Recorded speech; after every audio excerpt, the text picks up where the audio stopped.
This video is sponsored by World Anvil, the magnum opus of world-building platforms. If you're bored, a phenomenon for which the odds are very high, world building is a fantastic creative outlet, and World Anvil does a great job of guiding you through the process. I've talked at length at least once a month about how much I enjoy it, which I hope speaks to some degree about how good of a product it is. What might turn you away is the price tag, but it's free to get started and enjoy. They always have discount codes, and I have one myself. If you type in RuneSmith at checkout, you get 20% off all 6 and 12-month memberships, which unlocks a vault of features they've spent years developing, and are still doing so. Among hundreds of features they've released almost weekly, my recent favorite are these branching trees, which are great for deity hierarchies, family histories, and anything else you come up with. So check it out, but also watch the thing I made. 5th edition of D&D literally kicks dogs. To the back of the book, man, that's so disrespectful. Blink dogs, to be more specific.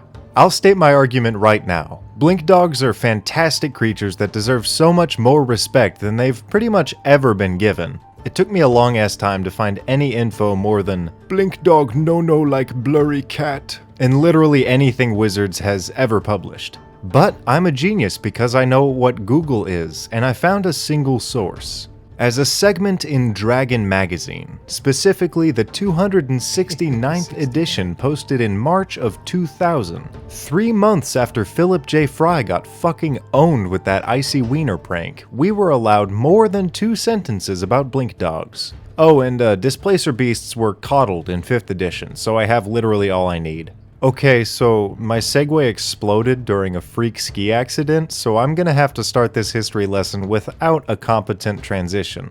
Actually, my throat's really tired, so this next segment will be narrated by All Things D&D, a fellow Dungeons & Dragons channel that you should probably check out. Here we go! In days long past, in the land of fairies and elves, there were a handful of scary blurry cats that were good at hunting. So the lords of the Unseelie court grabbed some cat eggs, and just like Captain Max von Stephanitz, did some selective breeding until they got genetically refined versions of these cats. Thus, Displacer beasts. The dark fairies used these apex bobcats to hunt down unicorns and drink their blood for the lulz. These crazy things were so perfect at hunting and evading attacks that they turned against their creators and escaped captivity. Now, they run around the entirety of the Feywild, untamed and unchecked by any greater foe, breeding insanely fast and becoming the ultimate invasive species.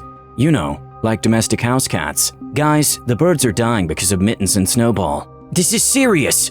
Okay, that's enough out of that guy. I guess he didn't know that the government made birds and cats are actually our frontline defense. Now let's backtrack one tick because that's not where the story ends. I mean, the video has a title with 2 aminals, and I mentioned the other one already. At the height of this ecological disaster, the Seelie court had to fund a relief effort.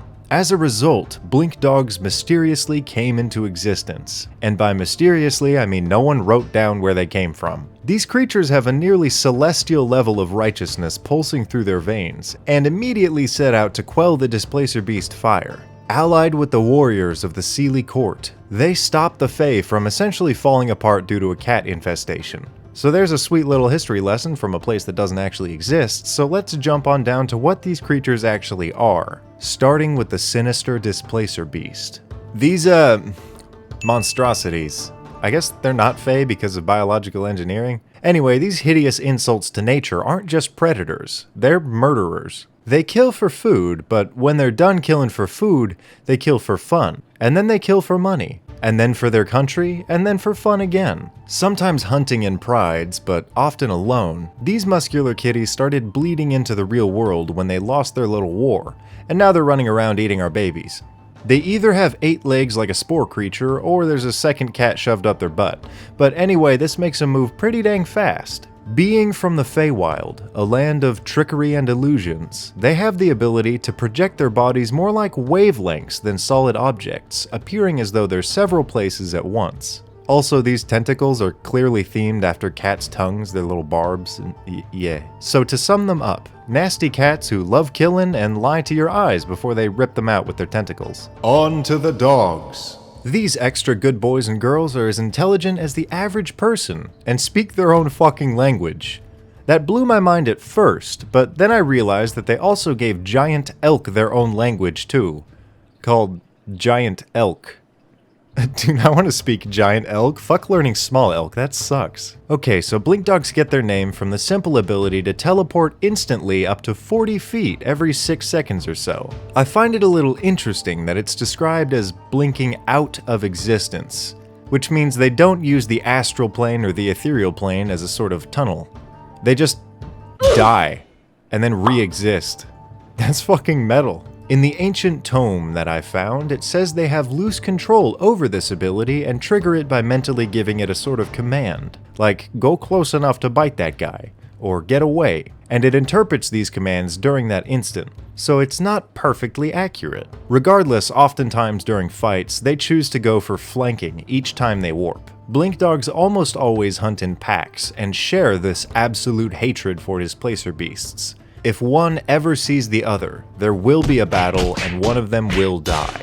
Interestingly enough, some people literally sell blink dog puppies. But if people don't form a strong enough bond, the dog will run away, and you will absolutely not be able to get it back. The magazine also states that they hold strong to justice and goodness, and make fantastic companions for paladins and clerics. Speaking of companions, well, nah, I'll let you cool down from Stibbles for this month. It is turning out to be really fantastic, though. We've got crazy artists on board, and I'm working on bond mechanics later, so that'll be cool. That's pretty much the end of the video. That's all I could think to tell you. The blink dogs are yellow, and they can read lips. Displacer beasts can't displace if they were recently damaged, or they can't move at all, and they smell like burnt tires. That last one might be a lie. Hey, it's me a day later. I got a couple of little addendums. As part of this collab that we did, I read a D&D story on All Things D&D about an archer with a Welsh name that's very hard to pronounce. Also, these cool shirts are back on the market if you missed them. Okay, bye. Idiot, you watched all the way to the end so I could sell you a shirt.